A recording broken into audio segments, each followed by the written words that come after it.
Another one bites the dust as the Washington Commanders defeat the Tampa Bay Buccaneers. But hey, we ain't harping on that now. It's on to Detroit.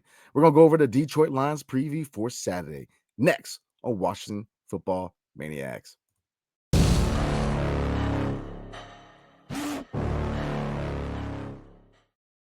What's up, everybody? It's your boy Brandon Scott again. And before we get into today's content, please, if you're not a member of the Washington Football Maniacs, we have a lot of good content coming your way. Definitely hitting in past playoffs into the offseason. We're definitely looking to get very active, man. Close to the draft, close to the offseason. Very excited to see how much better this Washington Commanders team can get.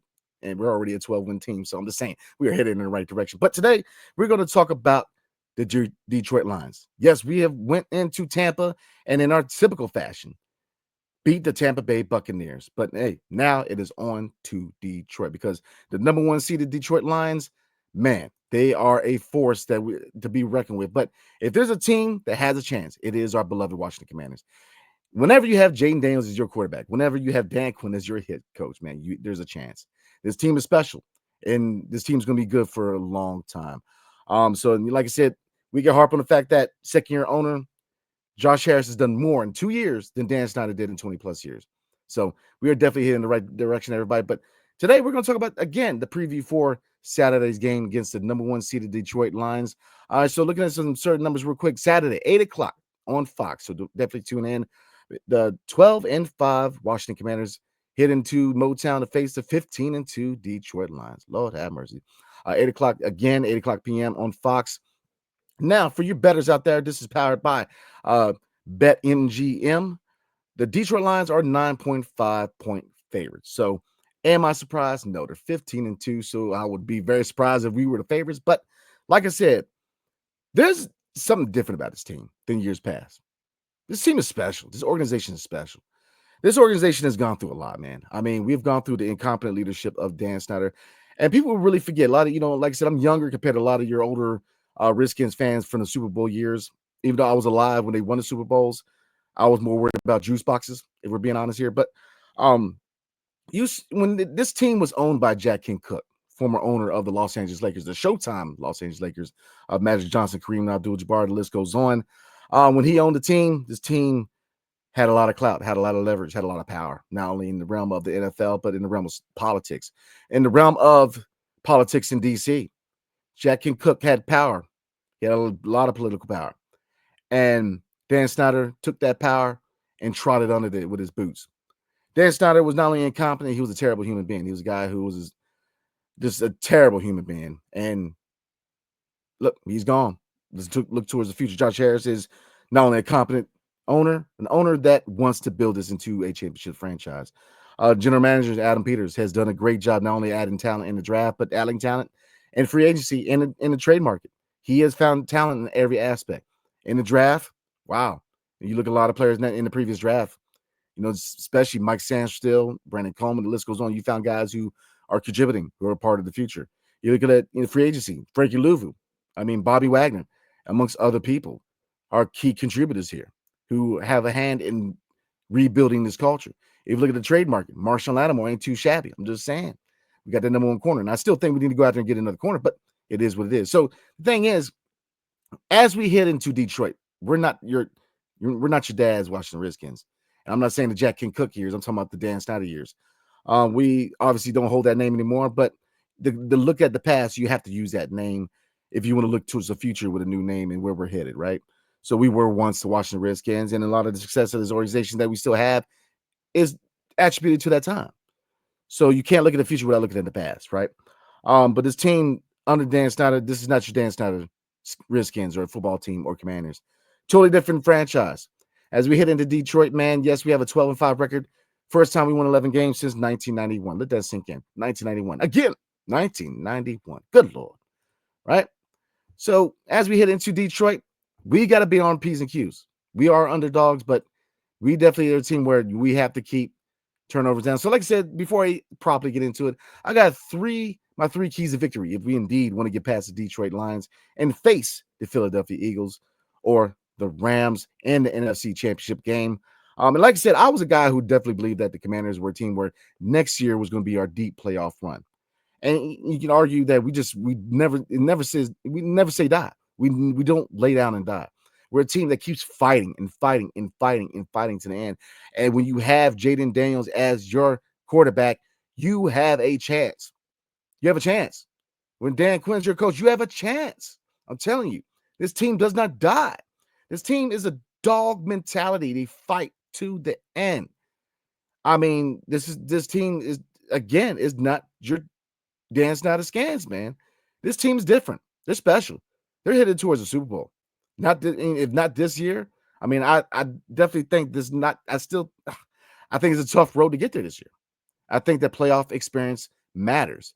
It's very tough for a team that you have a lot of new pieces. You got a rookie quarterback, new coach.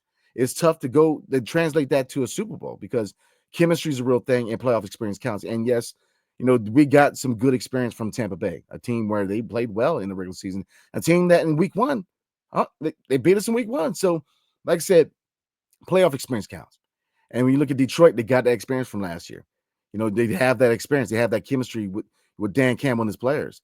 And Philadelphia is another team where the players have played with each other multiple years. So I definitely think it's going to be a hard road. But I do think that next year and beyond, we are going to be contenders because we have competency at every level, from ownership to the general manager's office, to the coaching staff, to down to the players. They have bought in. The fan base has bought in. You have people that walked away and they have come back. And while I have my own opinions about that, because I'm a guy who's been very loyal to the franchise from the time I came out the womb to the time now, I've been a Skins fan my whole life since I was rooting in the womb, baby. I mean, I've been here through all the bad times. I've been through here the good times, and I'm not going anywhere. Yes, there's a lot of people. I ain't gonna name drop nobody, but you know who you are, who found their fandom in DC all of a sudden, and it's all good. We accept you with open arms, but hopefully you'll stay when we hit those bad times, because with good times always comes bad times. It's inevitable. It's a cycle of life. Yin and yang, right? All right, so let's get into my 3 keys of victory in Detroit if we hope to have a chance against the Detroit Lions. All right, so number 1, the most obvious one, stop the run, man. Stop the run. Jahmyr Gibbs, man, he ran for 1,412 yards this regular season for 16 touchdowns, and he averaged 5.6 yards per carry. Now, if you look at certain stats, rushing yards allowed, we are the 30th team in the NFL. We allow 137.5 rushing yards per game. We cannot let that. We can't let that happen. And looking at we're going to get into the injury report, but David Montgomery knee injury chances are is going to be Gibbs. You have to focus on Gibbs. You have to focus. And I'm looking at Deron Payne. I'm looking at Johnny Newton.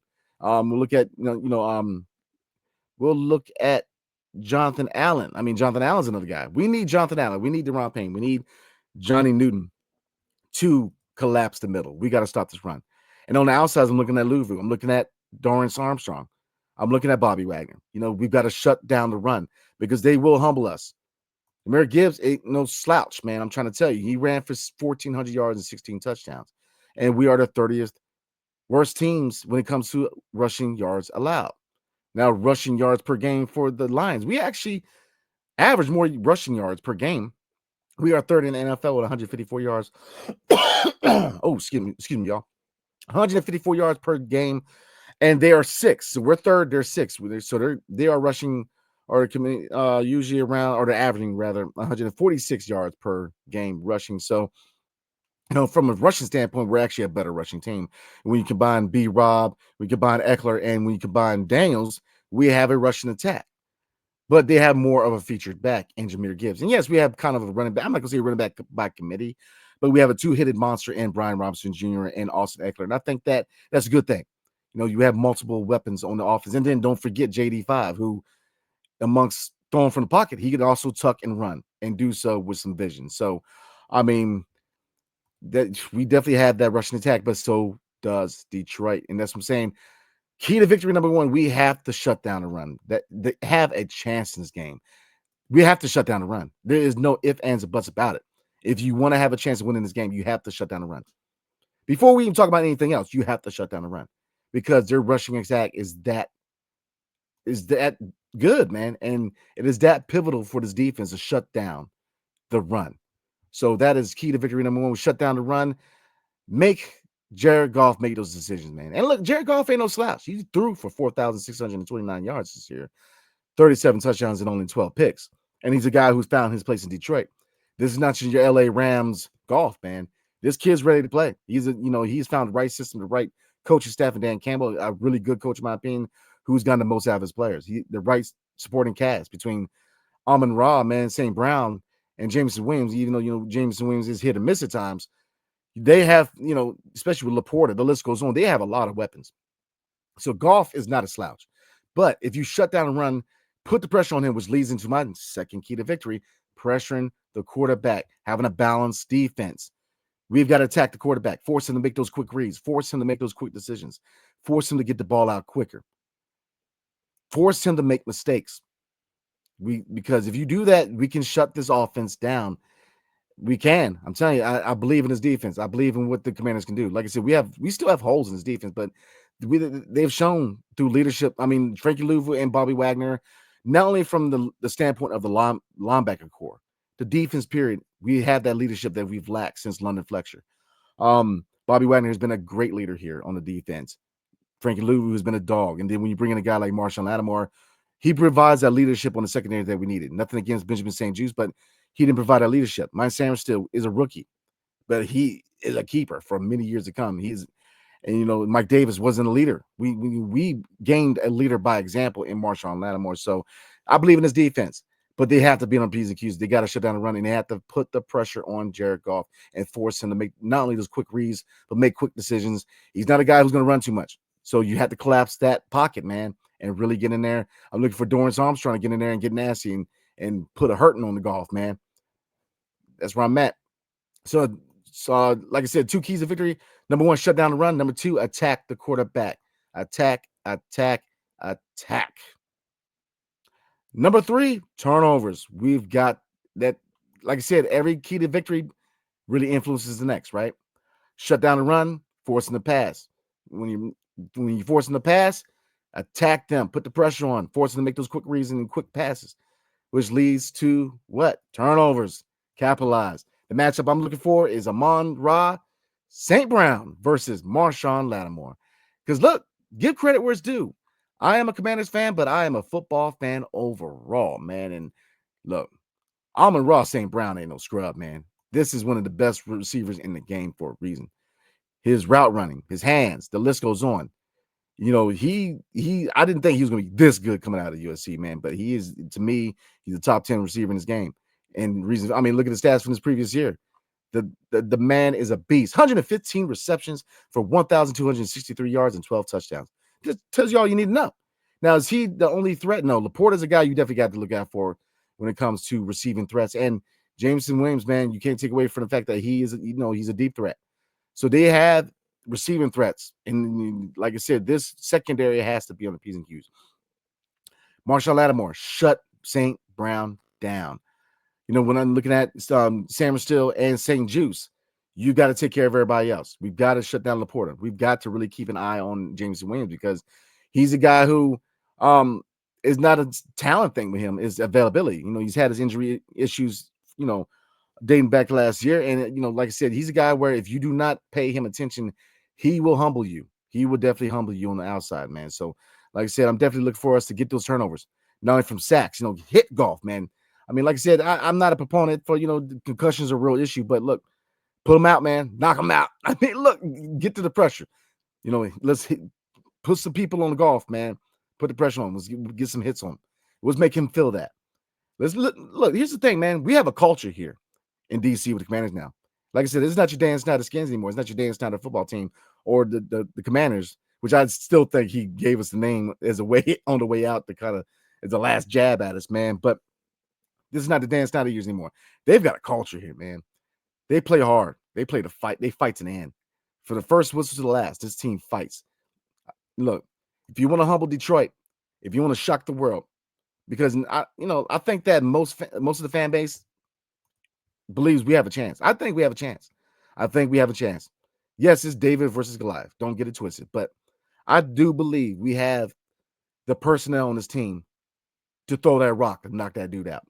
I'm telling you, it is definitely David versus Goliath. We are definitely the underdog. But this team has proven time and time again from the Hail Mary to every instance where Jaden Daniels just found a way. Terry McLaurin found a way.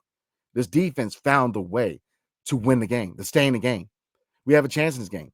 Yes, it's definitely David versus Goliath again. This is, I mean, don't get it twisted. Detroit's a monster, man.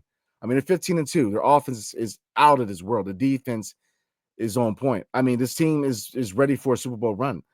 And I wouldn't be shocked if it was Detroit or versus Buffalo or Baltimore, in my opinion. And it would be, and how cool would it be if it was a Baltimore Ravens versus Washington Commanders Super Bowl? But that's a whole nother conversation for another video. But there's a chance.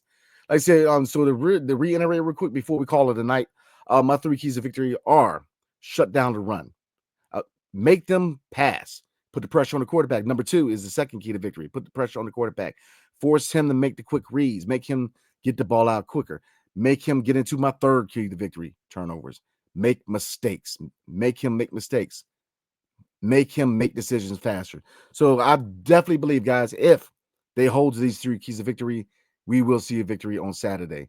Like I said, it's not going to be easy, but we do have a chance. So you guys get in the comment section and let me know what you guys are thinking. Do you think who do you have winning this game? Hopefully you think you have the Commanders winning, but realistically, who do you have winning this game and why? What kind of matchups are you looking for? And what other areas should they prioritize if they indeed want to beat the Detroit Lions? All right, everybody. Like I said, again, before we roll, if you are not a member of the Washington Football Maniacs, I definitely recommend it, man. We have a lot of good content. Life does happen. Like I said, we try to go live after each and every game. We try to be very active, not only in the offseason with personnel, free agency, the draft, stuff like that. Try to get a lot more guests on here. We've had some guests on here, man. So like I said, we look to have a lot more players on here, and other content creators on here again, man. So definitely a lot of good content coming your way from the Washington Football Maniacs, man. So definitely recommend you guys become full members of the family over here, Washington Football Maniacs. So all right, everybody. Right now, I'm gonna talk to my co-host, but like I said, it's a later game, so chances are we will try to go live. And if we don't go live, I believe we will go live. But if we don't, we are definitely going to give you guys a recap of Saturday's game versus the Washington Commanders and the Detroit Lions. So definitely tune in for that. So, all right, everybody, I hope everybody has a blessed weekend, and we will see everybody on Saturday. Hail to the Commanders and peace.